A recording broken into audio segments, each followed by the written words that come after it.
Hey guys, it's Nemo and welcome back to Crusader Kings House of Cerdicing, where last episode we had a look at all these new things for the new DLC come out, and we thought it was pretty good. It does, it looks really good. So let's follow on and follow the House of Cerdicing and see how they go. Now what we're going to do is we're going to border dispute France over Caen. France hasn't really got that many people. I don't even know where the crown is at the moment for France. Let's have a look. See, they've got spread out territory everywhere at the moment. So much so that as I said, I don't even know where the crown is. It looks like she... Oh, there it is. Look at that. It's in Paris. Wow. Well, anyway. Let's move on from there and go to war with them. We're going to finish taking Normandy. I think we could probably get Clermont and Paris and just add Flanders in there as well, just to deny Austrasia a little bit more land.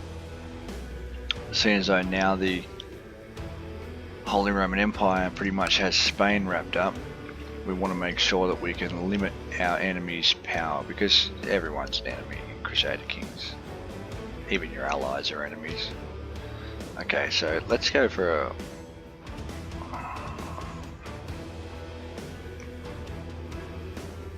I'm going to go with this woman here. I'm not likely to have kids with her or with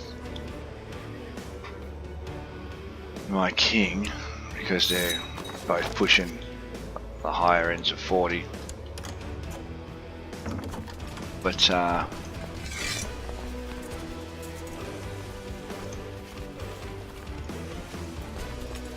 we want the prestige benefits that a wife gives you. Okay. The death of Yili. Ah, yeah, that's right. This is the young boy we'll follow in. With the death of Yili, his misguided attempt to lead a crusade to the Holy Land will never come to pass. All the children and peasants who had flocked to the banner of this boy have scattered to the four winds. They lament the loss of their beloved leader. Still unable to grasp why would God allow him to be killed before accomplishing his divine task. As unfortunate as Yilig's death was, it has undoubtedly saved the lives of countless people who would have otherwise followed the child into the maws of certain doom at the hands of the infidels. Now the children at Nicaea, despite all adversities and many attempts to undermine his divinely inspired leadership, Yilig has been able to march his army all the way to Nicaea. Hang on, didn't he just die?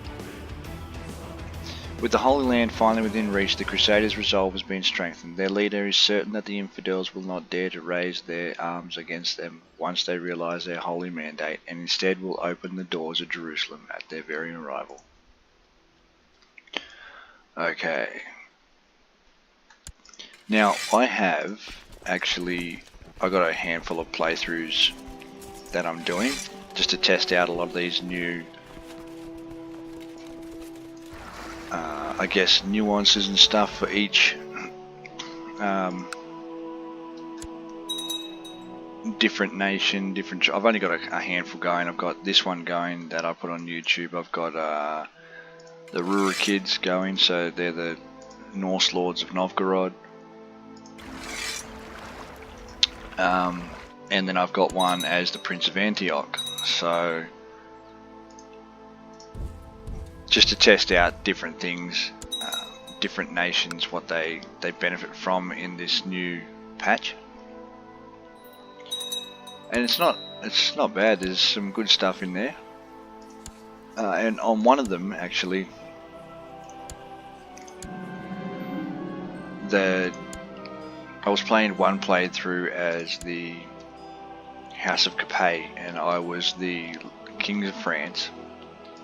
And that young fella, Yilig, or his name changes depending on the game, I guess. And I helped him through. And when you help him on his crusade, like sometimes he might ask you for help and then you can help him and win. And then once his crusade gets down there, there's hundreds of thousands of soldiers that he's got, and so he just takes them into battle and off he goes and conquers not just Jerusalem but a lot of other parts of the Holy Land as well. And it's really, really cool. And then because I helped him, I had Jerusalem as an ally. And he had something like 187,000 levy units, so that was handy. Okay, so I'm losing money here, and I need to get another lord. Actually, I'm going to get Edwig.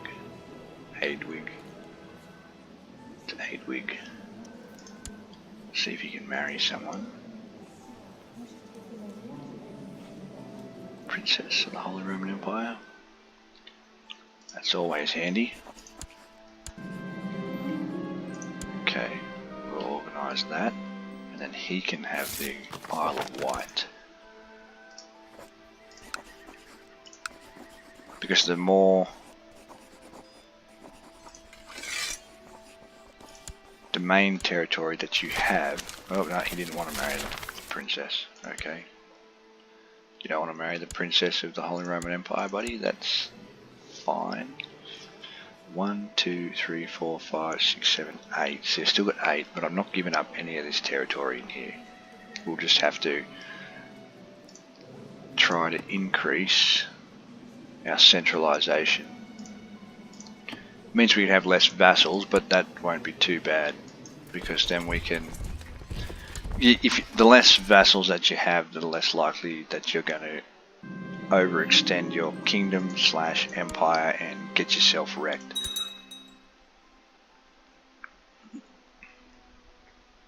So we'll finish off this border war. Oops, I hate it when stuff like that just pops up and you don't get to read it. Finish off this border war with France, or what remains of France, and then we'll start pushing to finish them off. I wonder if we can actually get a fabrication on France. Malays, 100%, right. Khan is in our hands. There we go. Now I don't actually want Khan, so I need to see if I can hand that off to Cornwall. And the reason I'm going to hand it off to Cornwall is because they have... Okay, so what we need to do is we need to get a noble. Edwig, grant you the landed title, County of Khan. And then we transfer the vassalage of Khan to the Grand Mayor. And then the Grand Mayor can do whatever he wants. Earl of Khan. There we go.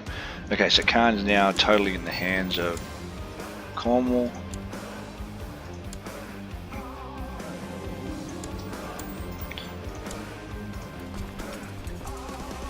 So one playthrough I did do,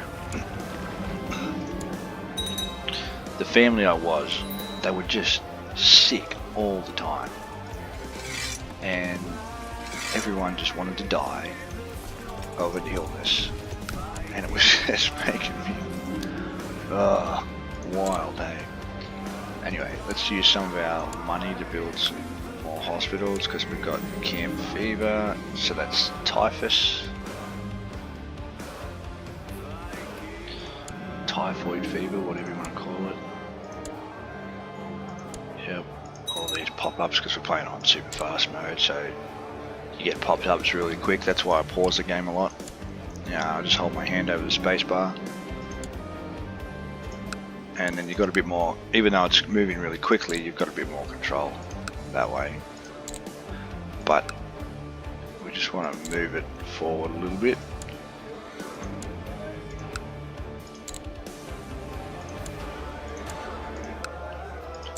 Because we don't want to don't want to make this House of Cerdicing into 1,000 episodes. Oh, look at that, we got 9 again.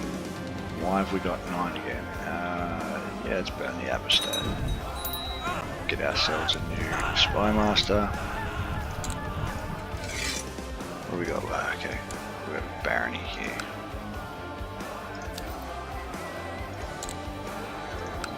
Okay, so we're not really too interested. Oh, we better go and help out Ireland. They are our vassals after all. Raise the levies instead of using my own men. If you raise the levies, it doesn't cost you any money because your earls or your dukes or your barons are paying for the levy upkeep. But it will make your vassals a bit cranky at you. So yeah, you got this little man up here, vassal levies raised too long, and then you got all these negative opinions coming in. Yeah. Well, if we manage the kingdom properly and keep it small enough, it doesn't matter if they're cranky at you, because you just laugh at them. Now, if I had enough money, one thing I would actually do is build hospitals in every single county, so we can try and stave off as much disease as we can. Introduce our heir to the realm. Yep. Oh wow, that's late. 15. Usually you can do it at 12. We're not going to fabricate a claim on Scotland anymore. It's taken too long. And we're about to have... That's the only pretty much territory left. But my son, Aedwin, is about to...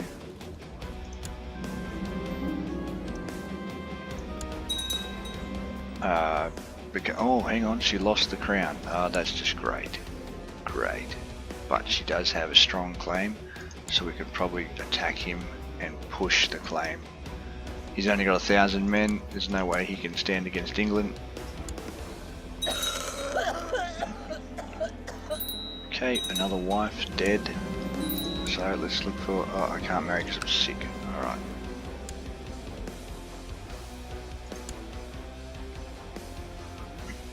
Okay, so the next French territory, I think what we might... Ooh, France just got a little bit bigger.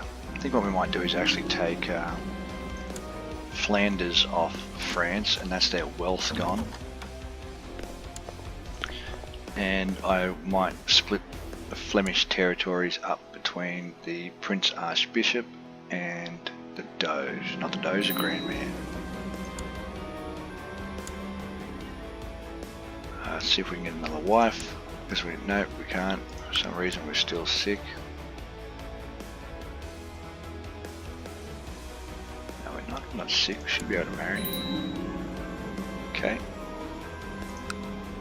Maybe because I'm too old.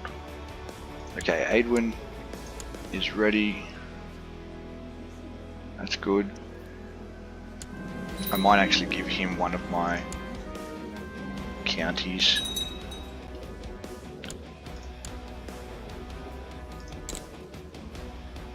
Create a treasury, okay. Can't forge a bloodline there. I think you need 5,000 prestige to forge a bloodline.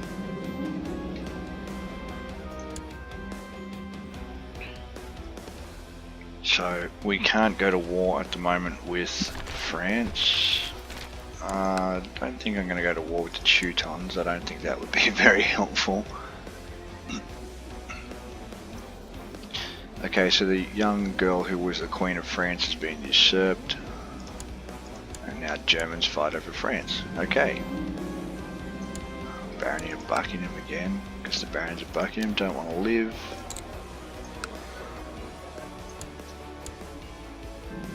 I'm just going to wait till my son marries. Because as you saw with the last son, he didn't want to be the husband to the princess of the Holy Roman Empire. Okay, once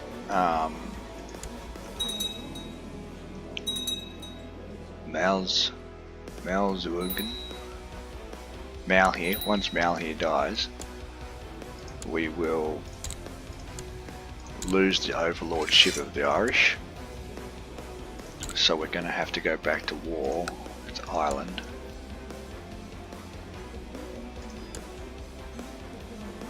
Despot of Africa, King of Poland, he's inbred. You don't want to do that. That'll just ruin your family line.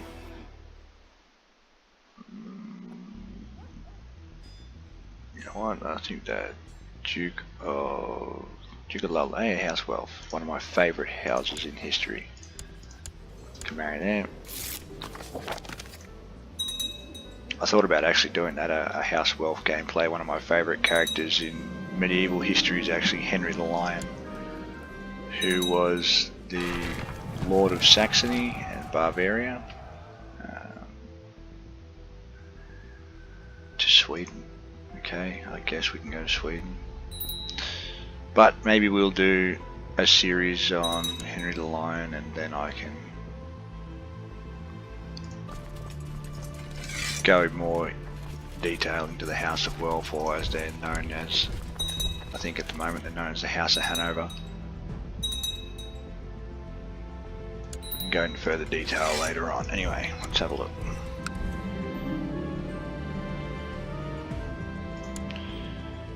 So a crusade to Sweden, eh? Okay, Islamic Khazars. It's weird. In fact, that's almost like what's happening today, isn't it? Okay, let's have a look. 222% total strength. The other side only has 45% strength at the moment. So we're going to go in. I'm going to let the Pope decide. No, I'll give my beneficiary. And then you get to choose members of your family who you might want to have counties or land in the Crusade, which I think is pretty cool. It's one of the new features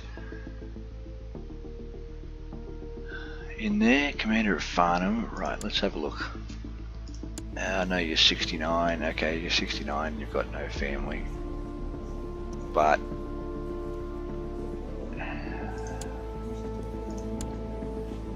had the land anyway. Hey, we've got a cardinal. Okay, so our court chaplain, the Prince Archbishop, is cardinal. You can tell he was a cardinal by his cool looking red hat. Alright, now because the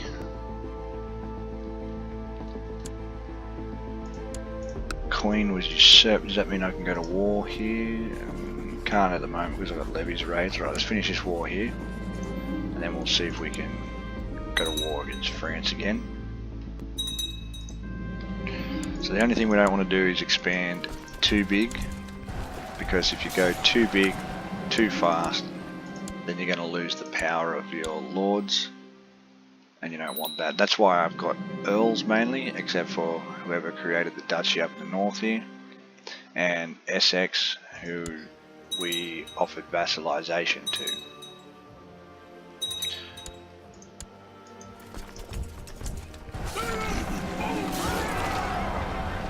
Okay, we might go on crusade first. Let's raise the navies. Okay, that war's over. We just captured the enemy lord. I'll go over here. Our army's closest to here anyway.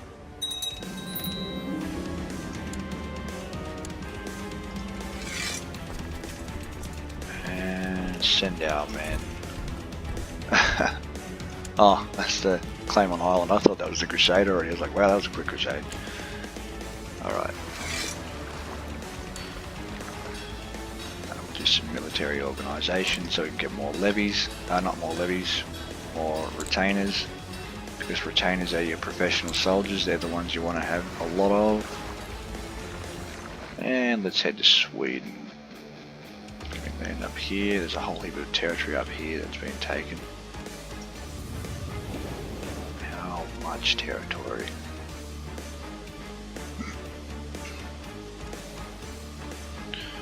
Okay, while that's happening, we'll get ourselves a steward. No, I'm not going to forfeit anyone their office at the moment, because then it just ruins the kingdom. Especially if I was to forfeit the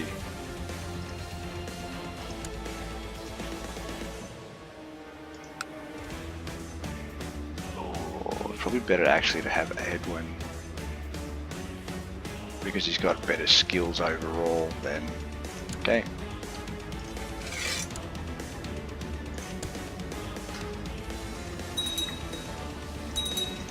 Let's land. Crusade away. Though we can't do anything because it's captured territory. Chancellor. Advisors in there. Okay, so our two most powerful men are in there. That's what you want when you're running the council laws. We do want to take back revoked titles, so we'll have to buy them off after this. Now, one really handy thing in the Crusades in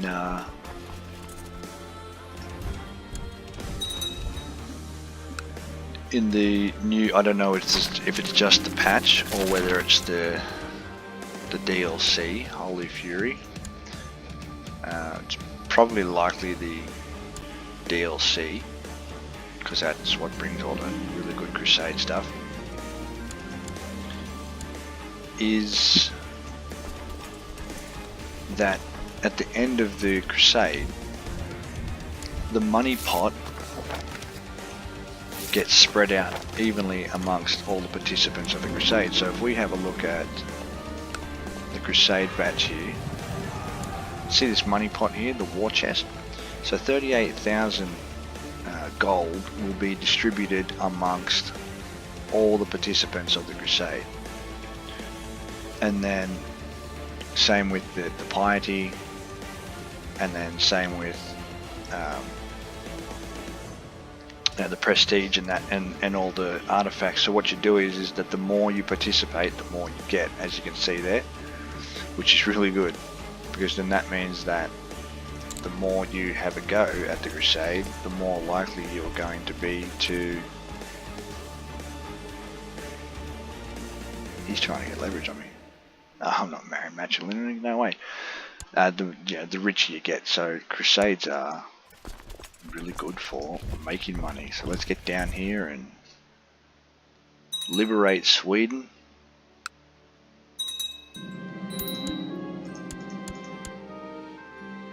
And I don't think there's much more, so any more territory here we can get into. See, Skara is not part of them.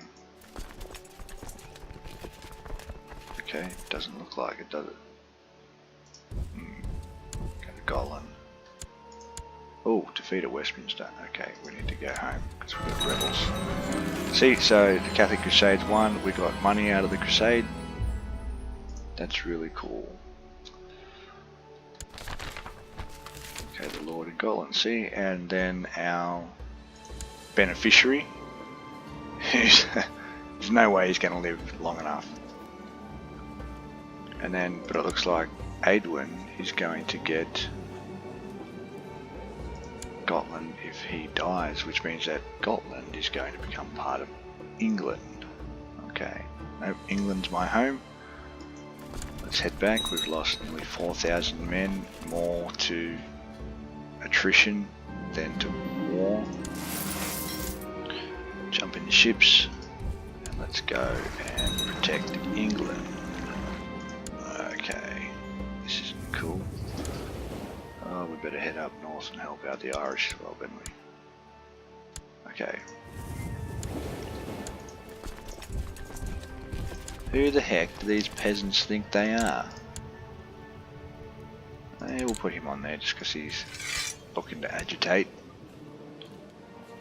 Okay, so because I didn't lead any armies then, I didn't get the Crusader icon pop up. That's alright. Let's have a look at how many. Yeah, see, we can get heaps more retainers now, which is really good. So what have we got? We've got light troops, 400 of them. We've got 500 pikes, 450 arrows. We've got no horse at the moment, so let's get a group horse. With some more heavies here. Pikes are really good for defense. So we'll get them. Okay, so how many retainers will we have? So then we'll have 2,800 men on top of our levies.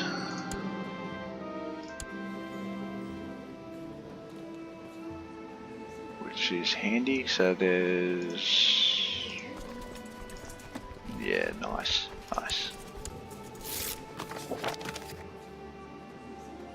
Nah, I don't need them trained. Don't need to train my commanders. So now we've got 3,000 gold. Threaten that vassal. Let's start looking at, so shipyards. Shipyards are good for income. The more income stuff we can build, the better.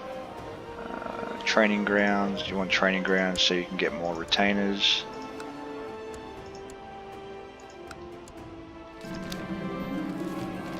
We'll go shipyard because we like money. Money wins wars. And the other really cool thing about the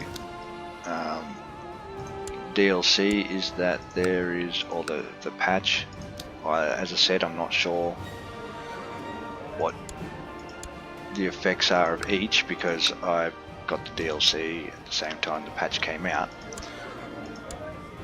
is that there's a whole heap of new little kingdoms and stuff just popped up everywhere, including like Valencia in Spain, for example.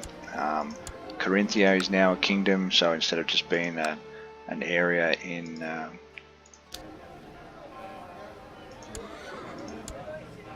Bavaria, it's now a kingdom in its own right. And I like that. I reckon it's cool. I got a couple little more de jure kingdoms there. You can have this if you're not too good with the game, or you're just starting out with the game. The little kingdoms are better. Ireland is a really good one to start with for new players who have never played before. I've heard it called Noob Island before because it's relatively nice for people to play. It's not too hard. I mean, the only problem you've really got as, okay, can't send it to a monastery. It's weird.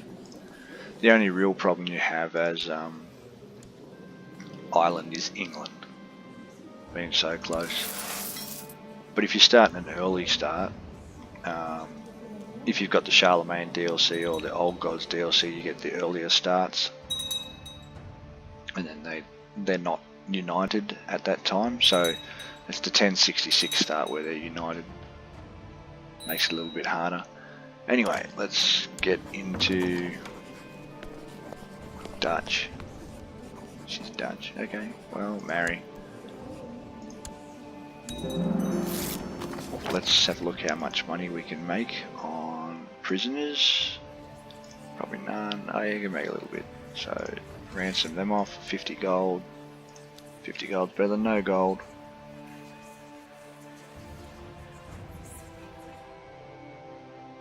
Okay, can't do any really prestige stuff. So I know we want to take Flanders, but at the moment it's in rebellion. See how it's in red, rebellion against France, so it's probably not going to work. Let's see if we can take Scotland off this fella. Yep, we can. Now the council's not going to like it, so here's what we're going to do. We're going to buy a favour.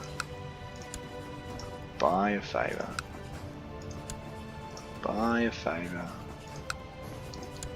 And buy a favour. Now, that's 4 of 6 councillors plus myself, so we shouldn't really need that many. Because you remember, you've got to count yourself in the voting.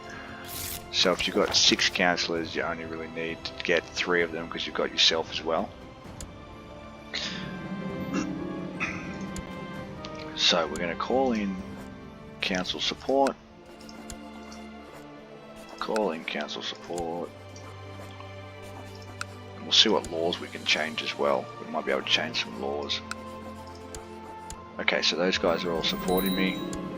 and I've been excommunicated. I thought I already was excommunicated. Oh well. Let's have a look at laws. Can we change the laws? We can.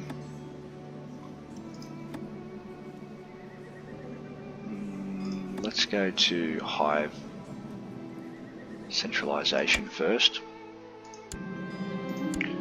Now I know, no, we shouldn't have done that. See, I have too many vassals now, see? So high centralization isn't going to work.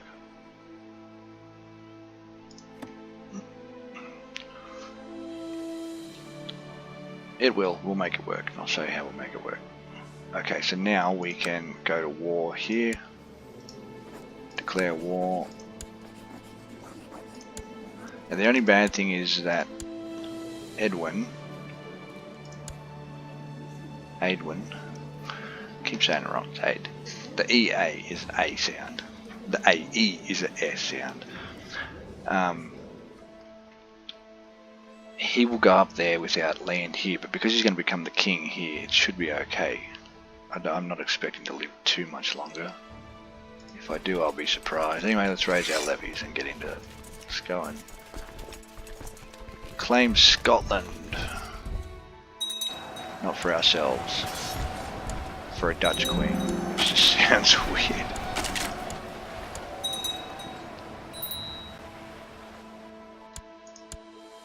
Up there.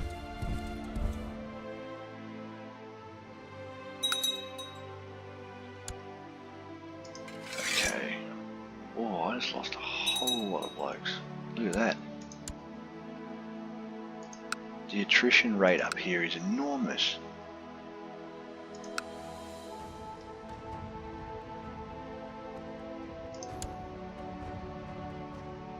I don't know why.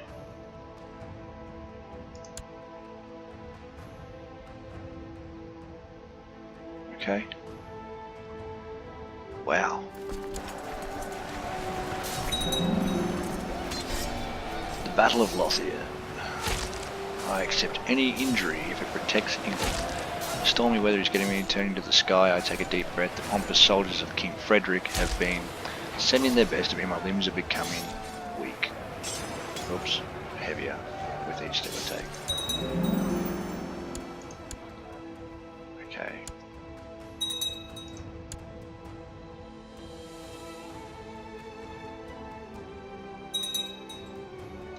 Alright, finally we're going to add another crown. Not with this king, and not with my son, but it'll be my grandson. So this is one way of conquering territory, and it can get, it does require a lot of patience to take. No way!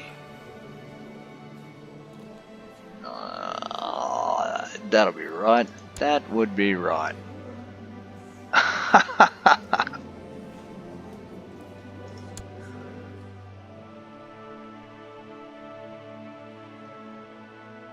We just go and win this woman back her land because it's going to make our son the king, and then our son dies. 23. He just decides that dying in his bed would be a good idea. That's one thing that does get you about Crusader Kings, is just... Alright, before we lose our people, we are going to transfer the vassalage of Suffolk and Norfolk to the Prince Archbishop. Transfer...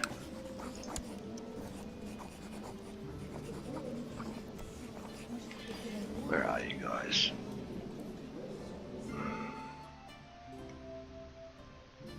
Norfolk.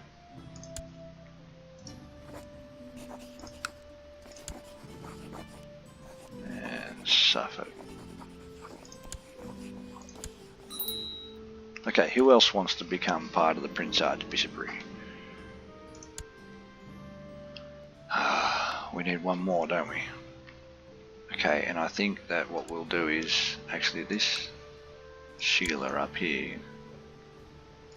Cumbria. No de jure territory at all in Cumbria? Okay, well, you can have the Earl of Westmoreland under you. Transfer vassalage, Earl of Westmoreland. There we go. Now we've solved the problem of the losing vassals when I die. So,